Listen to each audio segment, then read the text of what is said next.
I wake up and see reports on Man United and I feel like losing the will to live.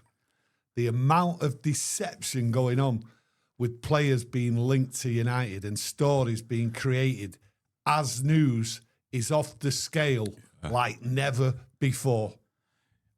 Ben Jacobs, exclusive. Manchester United open talks with West Ham over Summerville. Direct club-to-club contact. Classified Manchester United sources as exploratory at this stage. But the Dutch winger is high on Manchester United's thinking.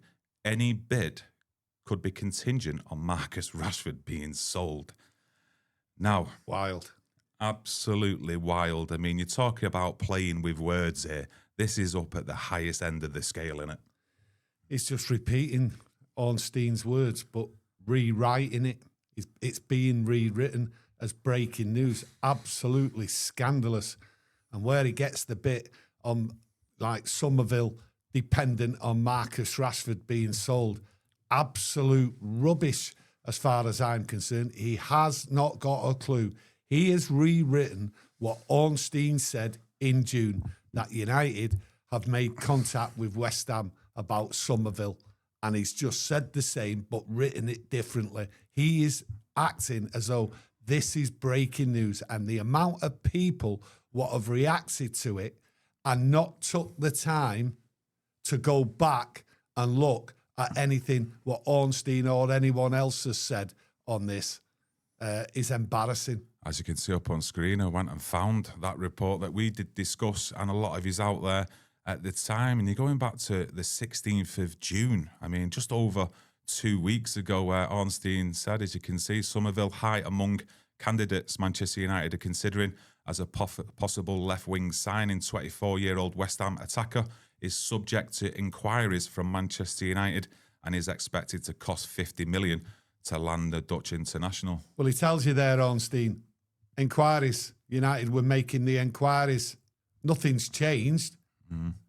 Ben Jacobs doesn't tell anything any different. The inquiries were already made, and we discussed it on here, what Ornstein said, and many other people out there discussed it.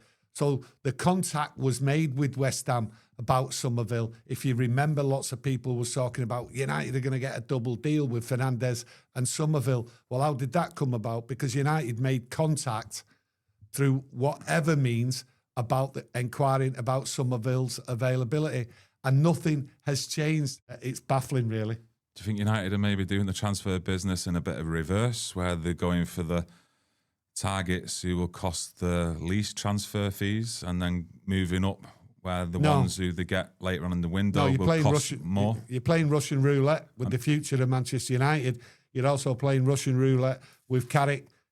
You're a manager. Carrick's the manager. He wants his players in. You don't play games like that, especially when you're paying all that money. But going back to Alex Scott, he's a better player than Mateus Fernandes, and we've said that. No, we want to see him in the Manchester United shirt. Fernandes always said, still say it now, good player, nothing more, nothing less. But Alex Scott, but we're talking. I want to see him in a United shirt. I think he's going to be a really good player. I'd like to see him in a United shirt, and I do agree. And I did say it yesterday that Alex Scott for me is a better player than Mateus Fernandes. Yeah. But the thing is, I have to look at this and think about Alex Scott and say, have United actually spoken to Bournemouth? Are they dealing with Alex Scott? They're the things we want confirming. But if that's the case, he was never on a list. If they have just opened talks for Alex Scott with Bournemouth and with Scott himself and his agents, that means he was never on a list. So that, from what people are saying, and I've read some comments, that is a worry if they're now scrambling round, if that's the case. So for me, why would they be seen to be scrambling round, and people are saying it, for Alex Scott?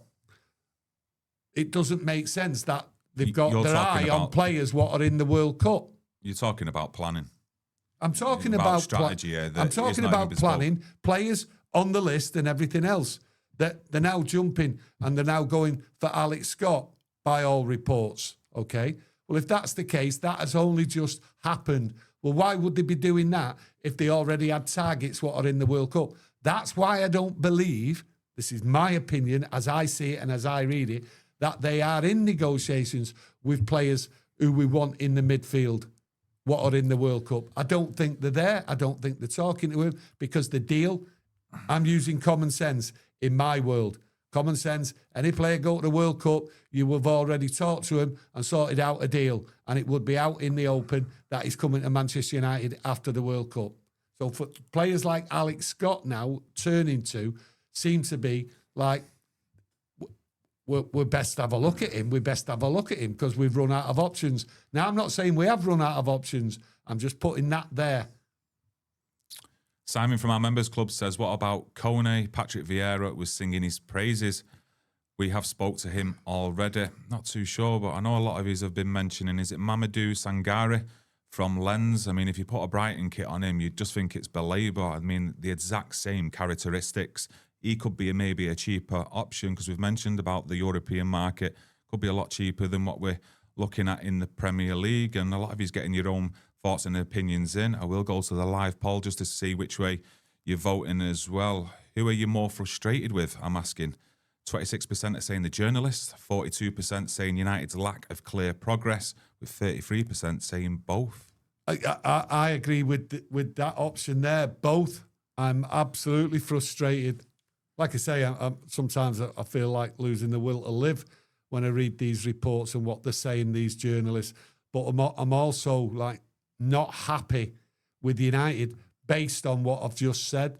Any player out there should really have been spoken to in United, should have dealt with it soon as that season ended. And that's the poor thing. And that's a worry. That's a worry. Because like I say, when Carrick comes back and everyone's coming back in there, you would already want to know who's coming to the club, even if they're playing in the World Cup. So it's both. I'm disappointed with both.